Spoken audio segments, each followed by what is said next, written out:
والصلاة والسلام على سيدنا رسول الله وعلى آله وصحبه وسلم. يا حبيب الله، السنة في القراءة. المسألة الثامنة: السنة أن يقرأ القرآن على الترتيب لقوله تعالى: وارتل القرآن ترتيلا. المزمل. والترتيل هو أن يذكر الحروف والكلمات مبينة ظاهرة. والفائدة فيه أنه إذا وقعت القراءة على هذا الوجه فهم من نفسه معاني تلك الألفاظ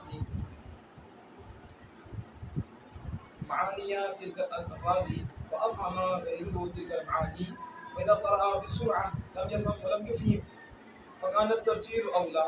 فقد روى أبو داود بإسناده عن ابن عمر قال رسول الله صلى الله عليه وسلم: قال لصاحب القرآن: اقرأ وارقي ورتل كما كنت ترتل في الدنيا.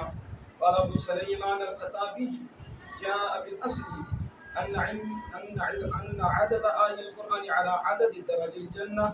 يقال للقارئ: اقرأ وارقي في الدرج على عدد ما كنت تقرأ من القرآن. فمن استوفى قراءة جميع آي القرآن استولى على أقصى الجنة. المسألة التاسعة: إذا قرأ القرآن جهرا فالسنة أن يجيد في القراءة. روى أبو داود عن البراء بن عازب قال رسول الله صلى الله عليه وسلم: زينوا القرآن بأصواتكم. امام رازی تفسیر کبیر میں فرماتے ہیں قراءت میں سنت، یعنی قراءت میں سنت کیا ہے؟ مسئلہ آٹھواں مسئلہ ہے کہ سنت یہ تو قرآن کو ترتیل پر پڑھے، یا ان یقرأ القرآن علی الترتیل، یہ سنت یہ کہ قرآن کو ترتیل پر پڑھا جائے۔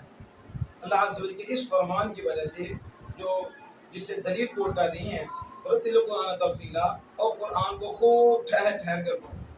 امام رازی فرماتے ہیں ترتیل کیا ہے؟ کہتے ہیں ترتیل یہ ہے کہ حروف اور کلمات کو مکمل طور پر واضح ذکر کیا جائے، یعنی ہر حرف کو دوسری حرف سے الگ الگ مکمل طور پر اور بالکل واضح ذکر کیا جائے، تو یہ ترتیل ہے۔ اور فائدہ اس میں کیا ہے؟ کہتے ہیں جب قرآت اس طریقے پر واقع ہوگی تو وہ خود ان الفاظ کے معنی کو سمجھے گا اور اس کا غیر بھی ان معنی کو سمجھ لے گا، دونوں ہی سمجھ لیں گے۔ اور جب قرآت تیزی سے کی جائے اور جب وہ قرآت تیزی سے کرے تو نہ خود سمجھے گا نہ دوسرا اسے سمجھ سکے گا۔ اب فرماتے ہیں پھر ترتیل ہی اولا ہے کہ ترتیل میں خود بھی سمجھتا ہے اور دوسرا بھی سمجھ آتا ہے۔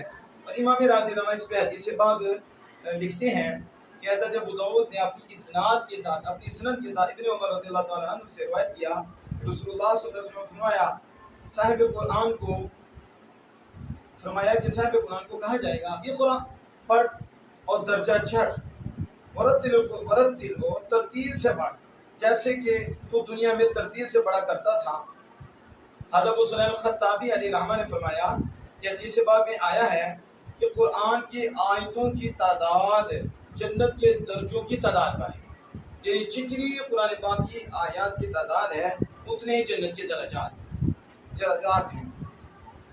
تو کہتے ہیں کہا جائے گا قاری کو اقرا، پڑھ اور درجے میں چڑھ اس کی تعداد پر جو تو قرآن سے پڑھتا تھا، بس وہ جمیع قرآن پاک کی آیتوں کی قرات پوری کرے گا، یعنی جمیع آیات قرآن پڑھے گا تو پھر وہ انتہائی جنت کا مالک ہو جائے گا اور انتہائی جنت پر پہنچ جائے گا۔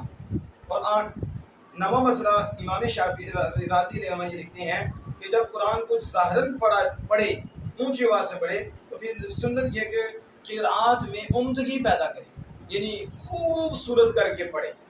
اور اس پہ حدیث پیش کرتے ہیں کہ امام ابو داؤد رضی اللہ تعالیٰ عنہ روایت کیا حضرت براء بن عازب رضی اللہ تعالیٰ عنہ سے کہ رسول اللہ صلی اللہ علیہ وسلم فرمایا: سجلوا القرآن بأصواتکم، قرآن کو اپنی آوازوں سے خوبصورت کرو۔ واللہ تعالیٰ عنہ بالصواب۔